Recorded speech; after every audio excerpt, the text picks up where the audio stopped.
வாழ்க வையகம், வாழ்க வையகம், வாழ்க வளமுடன்.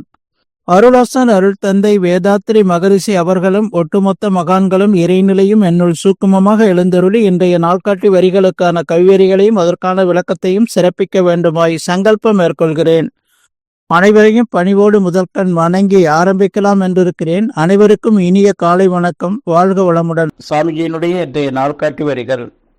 வித்துவின் மூலம் தான் பிறவி தொடர். இந்த தத்துவத்தை உணர்ந்தவரை தனியறிய வல்லவர்கள் என்று சாமிஜி இந்த நாள்காட்டி வரிகள் கொடுத்திருக்காங்க. இதற்கான கவிதை வரிகள். முன்னோர்கள் செய்த வினை வித்தில் உண்டு, மூளையில உன் செயலின் பதிவனைத்தும் உண்டு, பின்னணி புலனையக்கி பெற்ற பதிவுகளும் உண்டு. இம்மூன்றும் உன்னையே நீ உள்ளுணரும் அகத்தளத்தை இயற்றி ஒவ்வொன்றாய் பரிச்செயல் பதிவு அகற்றி வர வேண்டும். உன்னில் பதிந்துள்ள வினை பதிவுகளை நீக்க தணிக்க பொருள் செல்வாக்கு பயனாகாத உணர்வு என்று சாமிஜி இந்த கவிதை வரிகள் கொடுத்திருக்காங்க.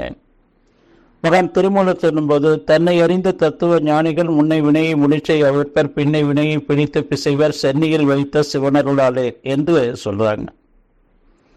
நாம வினை பயன் ஒரு தேகம் கண்டிருக்கிறோம். சாமி சொல்லுவாங்க, கொண்டு வந்த வினையை தொண்டு செய்து போக்கிக்கொள்.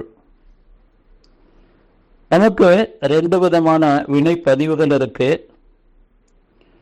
வித்து வழியாக அம்மா அப்பா வழியாக வந்த பதிவு.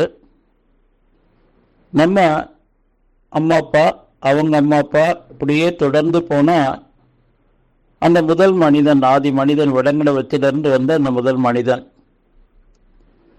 அப்புறம் 5 அறிவு, 4 அறிவு, 3 அறிவு, 2 அறிவு, 1 அறிவு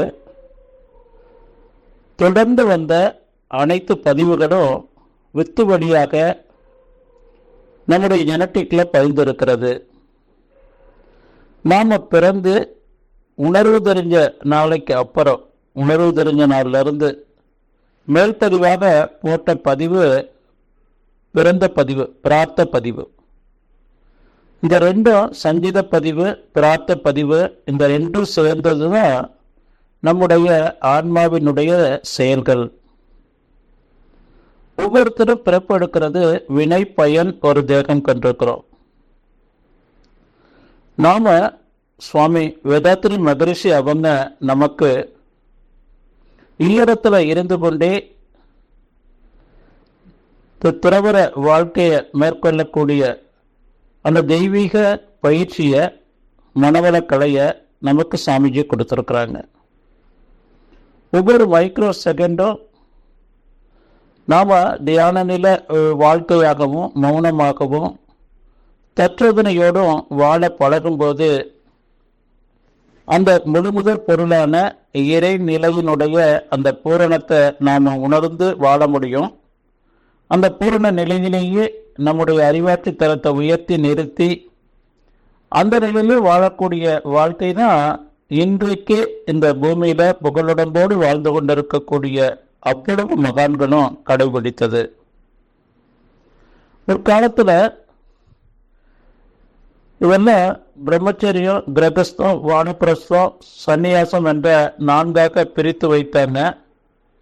இளமை நோன்பு, இனிய இல்லறம், அகத்தவம், தொண்டு என்று. சுவாமி அவங்க பிறந்து உணர்வு தெரிஞ்ச நாளில் இருந்து இந்த உடலை உயிரை, நம்முடைய மனதை, அறிவாட்சி தரத்தை தெய்வீக நிலைக்கு மாற்றிக்கொள்வதற்கான அந்த முழுமையான ஒரு விளக்கங்களை கொடுத்திருக்கிறாங்க. பருவமடைந்த பெண்களும் 14 வயது நிரம்பிய ஆண்களுக்கும் இந்த தீட்சை காயக்கல்ப பயிற்சிகளை கொடுத்து, அகத்தாய்வுகளை கொடுத்து, நம்மை நாம் ஒவ்வொருத்தரும் இறையற்ற தன்மைக்கு மாற்றிக்கொண்டு அந்த தெய்வீக நிலையில இருந்து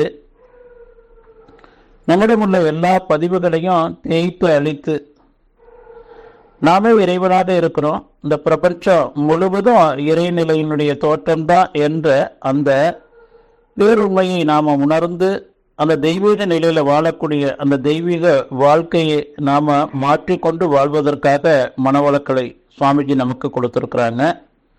ஒவ்வொரு தனி மனிதரும் நம்முடன் இருக்கக்கூடிய வினை பதிவை முழுமையாக போக்கிக் கொண்டு வாழும் காலத்திலேயே அந்த இறைநிலை இணைப்போடு வாழ வேண்டும் என்று சொல்லி நன்றியோடு நிறைவு செய்து கொண்ட இன்றைய சிந்தனையை வாழ்க வளமுடன், வாழ்க வளமுடன், வாழ்க வளமுடன்.